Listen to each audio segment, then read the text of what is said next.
ये वो जहाज था जिस पर पूरी एविएशन इंडस्ट्री को बहुत फख्र था। इसको बनाने में कई साल लग गए और ये बिना किसी खास मसले के 30 सालों से भी ज्यादा अरसे तक सर्विस में रहा। ये दुनिया का पहला और आखिरी सुपरसोनिक पैसेंजर एयरक्राफ्ट मॉडल था, जिसको आज हम कॉन्कोर्ड के नाम से जानते हैं। सुपरसोनिक यानी ये साउंड की स्पीड से भी तेज रफ्तार से उड़कर पैसेंजर्स को सिर्फ 3.5 घंटे में अटलांटिक ओशन क्रॉस करवा देता था। लेकिन दुनिया देखती ही रह गई जब 25 जुलाई 2000 वाले दिन सिर्फ 121 सेकंड्स इसकी 30 साल की सर्विस पर हावी हो गए और इस जहाज के मॉडल को हमेशा हमेशा के लिए डिसकंटिन्यू करना पड़ गया। टेक ऑफ से पहले एयरक्राफ्ट में किसी किस्म का कोई मसला नहीं था, लेकिन क्रैश के बाद जब इन्वेस्टिगेशन हुई तो पेंसिल जितनी छोटी सी मेटल स्ट्रिप को कसूरवार ठहराया गया। पर आखिर कैसे? एक छोटी सी मेटल स्ट्रिप 1,10,000 किलो के जहाज को कैसे ले डूबी और आखिर इसके बाद कॉन्कोर्ड को हमेशा हमेशा के लिए डिसकंटिन्यू क्यों कर दिया? जेम टीवी की वीडियोस में एक बार फिर से खुशामदीद। नाजरीन, ये दास्तान है एयर फ्रांस फ्लाइट 4590 की, जिसको पेरिस के शार्ल डी गॉल एयरपोर्ट से न्यूयॉर्क में जॉन एफ कैनेडी एयरपोर्ट तक जाना था। इसमें टोटल 100 पैसेंजर्स, 6 कैबिन क्रू और 3 पायलट्स मौजूद थे। ये लेजेंडरी एयरक्राफ्ट BAC कॉन्कोर्ड था, जो एविएशन इंडस्ट्री में अभी तक का सबसे डैशिंग जहाज माना जाता है। यहाँ तक के कई लोग इसको इंजीनियरिंग का चमत्कार भी समझते हैं। इसकी सबसे बड़ी वजह ये थी कि ये नॉर्मल पैसेंजर एयरक्राफ्ट से डबल स्पीड पे उड़ता था, जिससे अमेरिका और यूरोप का सफर 7 घंटों के बजाय सिर्फ 3.5 घंटों में तय किया जा सकता था। साउंड की स्पीड जो कि 1235 किलोमीटर पर आवर है, कॉन्कोर्ड इससे भी कहीं ज्यादा तेज सुपरसोनिक स्पीड से फ्लाई करता था। इसकी top speed 2180 kilometre per hour record की जा चुकी है। इस स्पीड से फ्लाई करने के पीछे कॉन्कोर्ड का शानदार विंग डिजाइन था, जिसको डेल्टा विंग कहते हैं। ये विंग वैसे अमूमन फाइटर जेट्स में देखा जाता है, पर इसको इंजीनियर्स ने कॉन्कोर्ड में भी इसी वजह से लगाया था ताकि ये फाइटर जेट्स की तरह सुपरसोनिक स्पीड से उड़ सके। पर इस डेल्टा विंग के साथ प्रॉब्लम यह है कि इसको टेक ऑफ के लिए बहुत ज्यादा स्पीड चाहिए। ना सिर्फ स्पीड बल्कि जहाज का एंगल ऑफ अटैक भी। एंगल ऑफ अटैक यानी जिस वक्त जहाज की नोज टेक ऑफ के लिए ऊपर की तरफ उठती है। कंपैरिजन के लिए देखा जाए तो एक नॉर्मल पैसेंजर प्लेन के टेक ऑफ में एंगल ऑफ अटैक काफी कम होता है, जबकि कॉन्कोर्ड में एंगल ऑफ अटैक इतना ज्यादा होता है कि पायलट को आगे रनवे नजर नहीं आता। यही वजह है कि कॉन्कोर्ड की नोज को फ्लेक्सिबल रखा गया है, जिसको टेक ऑफ के वक्त नीचे कर दिया जाता था ताकि पायलट को आगे सब कुछ दिखाई दे सके। एंगल ऑफ अटैक से हटकर स्पीड की बात की जाए तो बोइंग 737 का टेक ऑफ 140 नॉट्स या फिर 160 किलोमीटर पर आवर पे हो जाता है। वहीं कॉन्कोर्ड को टेक ऑफ के लिए 200 नॉट्स तक स्पीड गेन करनी पड़ती है, जो कि 230 किलोमीटर पर आवर बनती है। इतनी ज्यादा स्पीड की वजह से कॉन्कोर्ड के टायर्स पे हद से ज्यादा प्रेशर पड़ता था और कई इंसिडेंट्स में इनके टायर बर्स्ट भी हो जाते थे। अपने 30 साल की सर्विस में 57 मरतबा कॉन्कोर्ड के टायर बर्स्ट रिकॉर्ड किए गए, लेकिन इनमें कोई खास नुकसान नहीं हुआ। अब क्योंकि ये टायर बहुत तेज स्पीड में बर्स्ट होते थे, इसी वजह से टायर के टुकड़े ऊपर विंग पर भी गोली की स्पीड से लगते थे, जिससे विंग पंचर होने का खतरा रहता था। और क्योंकि दूसरे एयरक्राफ्ट्स की तरह फ्यूल कॉन्कोर्ड के विंग्स में ही स्टोर होता है, कोई मामूली टायर बर्स्ट फ्यूल लीकेज की वजह ना बने, इसीलिए इंजीनियर्स ने कॉन्कोर्ड के शुरुआती मॉडल्स में ही इसके लैंडिंग गियर में कुछ चेंजेस की और टायर को ज्यादा मजबूत बना दिया। इन चेंजेस की वजह से कॉन्कोर्ड के टायर बर्स्ट का मसला काफी हद तक सॉल्व हो चुका था। इतनी टेक्निकल इंफॉर्मेशन एयर फ्रांस 4590 के इस हादसे को समझने के लिए काफी है। 25 जुलाई 2000 को दोपहर के 2:35 पे एयर फ्रांस फ्लाइट 4590 डिपार्चर के लिए बिल्कुल तैयार थी। दोनों पायलट्स और एक फ्लाइट इंजीनियर सब के सब काफी एक्सपीरियंस थे। पैसेंजर बोर्डिंग के बाद उन्होंने टावर से रनवे पर जाने की परमिशन मांगी। पेरिस के एयरपोर्ट पे 2 रनवेज हैं, 26R और 26L। 26R लंबा रनवे है और कॉन्कोर्ड को भी टेक ऑफ के लिए लंबा रनवे ही चाहिए था, लिहाजा कंट्रोल टावर ने उनको 26R तक जाने की परमिशन दे दी। फ्लाइट 4590 टैक्सीवे रोमियो से होती हुई 26R पर जाकर अलाइन हो गई, लेकिन मसला ये था कि कॉन्टिनेंटल एयरलाइंस का DC-10 एयरक्राफ्ट पहले से 26R पर टेक ऑफ के लिए रेडी था, वही रनवे जिस पर कॉन्कोर्ड को भी टेक ऑफ करना था। पहले DC-10 को टेक ऑफ करना था और उसके बाद एयर फ्रांस के कॉन्कोर्ड की बारी आनी थी। इस दौरान कॉन्कोर्ड के कैप्टन ने फ्लाइट चेक्स किए, जो कि टेक ऑफ से पहले एक नॉर्मल प्रोसीजर होता है। इन फ्लाइट चेक्स में दोबारा से जहाज के वेट और फ्यूल का जायजा लिया जाता है, क्योंकि इसी पर जहाज का टेक ऑफ डिपेंड करता है। खैर, जब कॉन्टिनेंटल एयरलाइंस के DC-10 ने अपना टेक ऑफ शुरू किया, तभी उसके राइट इंजन से एक छोटी मेटल स्ट्रिप अलग होकर रनवे पर गिर गई। इस जहाज के पायलट ने ऐसा कुछ नोटिस नहीं किया और वो टेक ऑफ करके निकल गए।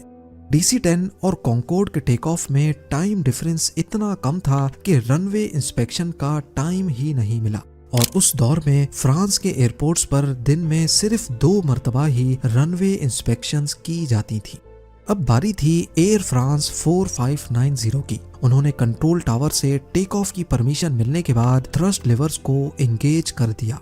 इसका मतलब था कि अब चारों इंजन अपनी फुल पावर पे चलेंगे।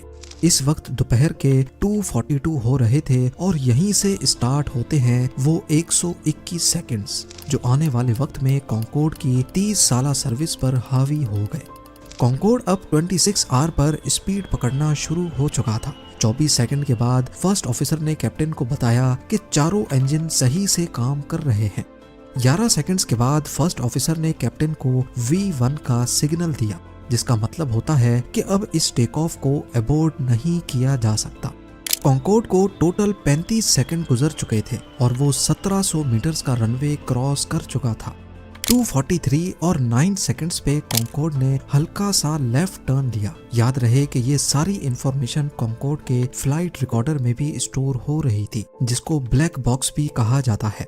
कॉन्कोर्ड को लेफ्ट टर्न पायलट ने नहीं किया था, बल्कि इसका लेफ्ट लैंडिंग गियर उस मेटल स्ट्रिप के ऊपर चढ़ गया था जो DC-10 के इंजन से गिरी थी।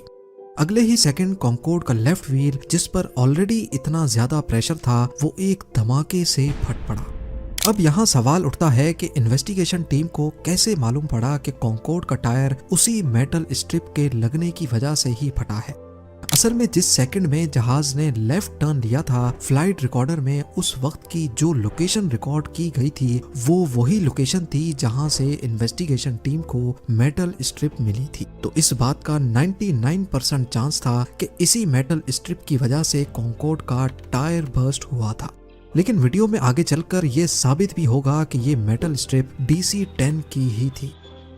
कॉन्कोर्ड का लेफ्ट मोस्ट टायर बर्स्ट हो चुका था और ये सब कुछ इतना जल्दी हुआ कि किसी ने भी इसको नोटिस नहीं किया।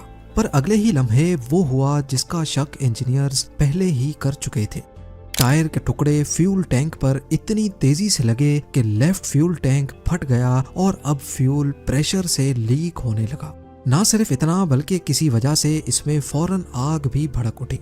इस मोमेंट पे एयरक्राफ्ट लेफ्ट की तरफ ड्रैग होने लगा और कैप्टन ने उसको कंपनसेट करने के लिए राइट पैडल प्रेस किया, इस बात से बेखबर कि उनके जहाज में आग लग चुकी है। अभी एयर ट्रैफिक कंट्रोलर ये चीज नोटिस करता कि कॉन्कोर्ड टेक ऑफ कर गया। टेक ऑफ करते ही जहाज के दोनों लेफ्ट इंजन आग से निकलने वाले धुएं की वजह से बंद हो गए। जेट इंजन्स की फ्रंट साइड पे एयर इनटेक होता है, जहां से इंजन हवा को अपने अंदर सक करके उसको कंप्रेस करता है। जब हवा की जगह उसमें धुआं जाने लगा तो कंप्रेसर चोक हो गया, जिसकी वजह से अब दोनों इंजन फेल हो गए। फ्लाइट इंजीनियर ने फौरन इमरजेंसी प्रोसीजर स्टार्ट कर दिया। इसी दौरान ATC ने भी कैप्टन को बताया कि उनके एयरक्राफ्ट में आग भड़क रही है और उनको फौरन वापस एयरफील्ड पर लैंड करने का कहा। एयर फ्रांस 4590 का कॉन्कोर्ड अब सिर्फ 2 राइट इंजन्स के सहारे था। दोनों इंजन्स बंद हो जाने की वजह से कॉन्कोर्ड ज्यादा एल्टीट्यूड गेन नहीं कर पा रहा था, बल्कि अपना करंट एल्टीट्यूड ही मेंटेन करना उसके लिए बहुत मुश्किल था। लेफ्ट विंग में लगी आग ने अब फ्लैप्स को भी मेल्ट करना शुरू कर दिया, जिसकी वजह से कॉन्कॉर्ड अब लेफ्ट की तरफ टर्न करने लगा। कैप्टन ने उसको कंपनसेट करने के लिए जहाज को राइट टर्न किया, लेकिन इसकी वजह से स्पीड और कम हो रही थी, और स्पीड ही तो थी जो इस वक्त कॉन्कॉर्ड को बचा सकती थी। फाइनली 121 सेकंड्स पर 244 और 31 सेकंड्स पे कॉन्कॉर्ड का लेफ्ट टर्न काफी बढ़ गया और वो एल्टीट्यूड कम करता करता एक होटल की बिल्डिंग से जा टकराया। ये हादसा कॉन्कॉर्ड में मौजूद 109 लोग और जमीन पे 4 लोगों की जान ले गया। एक्सीडेंट के फौरन बाद ही क्रैश साइट को सील करके इन्वेस्टिगेशन स्टार्ट कर दी गई, और जैसा कि मैंने पहले बताया, इन्वेस्टिगेटर्स ने फ्लाइट डाटा रिकॉर्डर की मदद से रनवे के उस हिस्से को सर्च किया जहां से कॉन्कॉर्ड लेफ्ट टर्न हुआ था, तो वहां उनको वो मेटल स्ट्रिप पड़ी हुई दिखाई दी। उन्होंने कॉन्टिनेंटल एयरलाइंस के DC-10 का मुआयना किया तो वाकई उसके राइट इंजन में वो मेटल प्लेट मिसिंग थी। जब इन्वेस्टिगेशन टीम ने कॉन्टिनेंटल एयरलाइंस की मेंटेनेंस हिस्ट्री चेक की तो मालूम पड़ा कि इस मेटल स्ट्रिप को इंजन मैन्युफैक्चरर की SOP के खिलाफ जाकर एक नहीं बल्कि 2 बार रिपेयर किया गया था। इसमें टोटल 37 मरतबा ड्रिल से सुराख करके जुगाड़ी तरीके से इसको फिट किया गया था, और यही वजह थी कि ये इंजन की वाइब्रेशन बर्दाश्त ना कर सकी और टूटकर रनवे पर गिर गई। इस हादसे के बाद बाकी तमाम कॉन्कॉर्ड एयरक्राफ्ट्स को भी ग्राउंड कर दिया गया, क्योंकि तेज स्पीड की वजह से इनका टायर फटना, जो कि एक जाना माना मसला था, वो अब 113 लोगों की जान ले चुका था। इंजीनियर्स अगले कई महीनों तक इसका कोई खास सॉल्यूशन नहीं निकाल सके। अगले साल 2001 में 9/11 के अटैक्स के बाद पूरी दुनिया में पैसेंजर्स ने खौफ के मारे जहाज में सफर करना ही छोड़ दिया। कॉन्कॉर्ड की टिकट प्राइस, जो कि पहले ही नॉर्मल प्लेन के मुकाबले में बहुत ज्यादा थी, इस सिचुएशन में इनका दोबारा ऑपरेट करना किसी भी तरह मुमकिन नहीं था। यही वो पॉइंट था जब कॉन्कॉर्ड को हमेशा हमेशा के लिए डिसकंटिन्यू करके म्यूजियम में रख दिया गया। शायद फ्यूचर में दोबारा से इंसान सुपरसोनिक स्पीड से ट्रेवल कर पाए, लेकिन फिलहाल हमें सिर्फ इतना मालूम है कि हिस्ट्री में ऐसे 31 साल भी गुजरे हैं जिसमें इंसान साउंड की स्पीड से भी तेज ट्रेवल करते थे। उम्मीद है जेम टीवी की ये वीडियो भी आप लोग भरपूर लाइक और शेयर करेंगे। आप लोगों के प्यार भरे कमेंट्स का बेहद शुक्रिया। मिलते हैं अगली शानदार वीडियो में।